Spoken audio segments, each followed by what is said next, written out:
Salut à tous, aujourd'hui dans ce tutoriel nous allons voir comment créer ce sol, hein, vous voyez ce sol de rue un peu avec beaucoup d'eau, beaucoup de flaques d'eau et il y a aussi un petit effet donc avec de l'herbe que j'ai rajouté, mais ça sera pour un prochain tutoriel. Aujourd'hui on va se concentrer sur comment ajouter la texture ainsi que comment ajouter ces flaques d'eau en dessous et donner cet effet d'eau.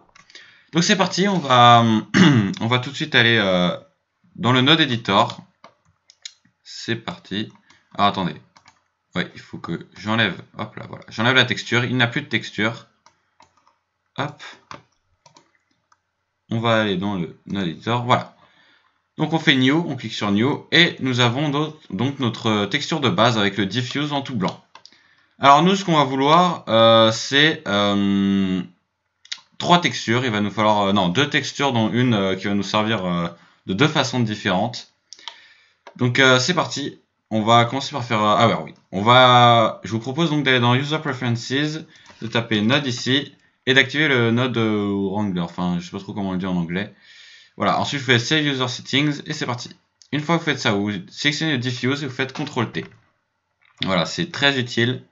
Ça peut être vraiment très utile. Moi, je l'utilise tout le temps. Ok, vous allez ajouter, pardon, excusez-moi, un Mix Shader. Et ce mix shader, on va tout remplir sur lui clairement. C'est un peu le centre de cet arbre des nodes. On va ajouter un glossy et donc basiquement en fait le glossy ici va représenter les flaques d'eau en quelque sorte. Donc c'est parti. Vous allez juste multiplier ça, hop ici. Ça là ça va être en generated. Hop, il va nous falloir un color ramp. Je vais vérifier, excusez-moi. J'avais besoin de. J'arrivais pas à me souvenir tout seul, donc oui, j'ai besoin de ma petite fiche avec moi pour savoir comment on fait. Hop, en constant. Ok. Pour l'instant, on va pas le changer, car vous pourrez voir la différence que ça fait quand on ne change rien du tout. Et ensuite, on va avoir besoin donc de nos deux textures qu'on va tout de suite ouvrir. Donc open, c'est voilà, texture, tuto, texture sol, ok. Il va nous falloir celle-ci. Oui non, c'était pas. Ok, c'est pas grave, on va prendre ça, hop, on va le déconnecter. Voilà, c'est juste pour échanger, excusez-moi.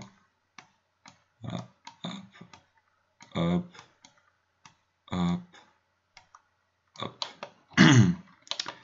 Ok. Donc là, on a donc notre texture du sol qui est mise. Mais pour qu'elle s'affiche, on a donc besoin de développer ce plane. Donc pour ça, vous allez vous mettre en vue de dessus. Vous allez sélectionner tous les points. Vous allez ouvrir le UV Image Editor. Enlever ça, voilà. Et là, vous allez faire Project from View Bound. Donc là, vous voyez, il nous a fait un Project from View. Hein, donc il a adapté ce que l'on voit et il l'a plaqué sur une image 2D. Vous allez agrandir ça. Tout simplement pour le moment. On va pas aller plus loin que ça. Maintenant, on va vérifier ce que ça donne en fait. En se passant en mode rendered. Mais alors avant. On va enlever ça, voilà. Hop. Alors, on va essayer de voir un peu quel est le problème. Donc là, il est assez clair hein, le problème. Je crois qu'il n'y a pas besoin d'être un grand génie pour comprendre le problème. Hop. On va agrandir ça. Hop. Ok. Alors, moi, ce qui me gêne en fait avec cette texture, et c'est pour ça que j'ai fait ça, c'est que je la trouve trop claire en fait. Donc on va mettre un RGB curve. Et on va hop, la rendre un petit peu plus sombre. Parce que sinon je la trouve un peu pâle, un peu moche. Je sais pas, je la trouve pas terrible sinon. Ok, ça c'est parfait. On a déplié l'objet, on a tout fait, c'est nickel. Désormais, maintenant ce qu'il nous faut, c'est une autre texture. Je vais expliquer à quoi vont servir les deux autres textures, parce que pour l'instant on a pris donc celle qui nous sert pour le donc pour le diffuse, donc c'est celle qui s'affiche, Et on a besoin de deux autres textures qui servent de masque en fait. De masque ou alors de ce qu'on appelle le bump, c'est-à-dire qu'on va ajouter du relief grâce à une texture. Alors, pour l'instant on va plus y toucher. On va juste prendre cette texture là, la multiplier, prendre le rem qui est là, le multiplier aussi, hop, mettre ça ici, passer ça en linéaire, ok, add vector, bump. Vous mettez ça dans le height qui veut dire donc hauteur en quelque sorte, et vous allez mettre ça ici et ici. Et voilà, vous voyez, on a clairement beaucoup plus de relief qu'avant. Je vous montre, on enlève ça, et oui, on a quand même beaucoup moins. On enlève ça, on le remet, on met tout ça, c'est beaucoup mieux, c'est beaucoup plus joli, beaucoup plus réaliste. Ok, hop. Alors, en fait, c'est ça, c'est exactement ça. En fait, j'ai pris cette image. Si je fais CTRL-SHIFT et que je clique dessus, ça affiche donc le Viewer Node. Donc, en fait, ça a pris l'image de base. Le Color Ramp, là, il prend l'image de base. Et il la met en noir et blanc. Et donc, le principe maintenant, c'est qu'avec le Color Ramp, on peut décider à quel point est-ce qu'il y aura du noir. Et donc, en fait, plus c'est noir, plus il y aura une impression de relief, plus on a l'impression soit que c'est profond, enfin plutôt profond. Ce qui est blanc va plutôt être à la surface et ce qui est noir va être profond en fait, va être en dessous du blanc en fait. Et donc en le mettant dans le bump va en quelque sorte transformer ça pour donner cet effet de détail en fait sur l'image. Donc vous voyez entre chaque dalle, on a l'impression qu'il y a une sorte de trou. Parce qu'en fait, ça augmente en fait les contrastes. C'est ça, ça augmente les contrastes. Ok, parfait. On va supprimer le Viewer Node. Alors, qu'est-ce qu'il nous faut maintenant? Il nous faut un masque donc pour le glossy. Donc le masque, en fait, il est là. Le masque, il dit où est-ce qu'il va y avoir du glossy, où est-ce qu'il n'y en aura pas. Donc là, si je fais CTRL-SHIFT-clic sur ça, on voit que c'est tout noir. Et c'est pas ce que je veux.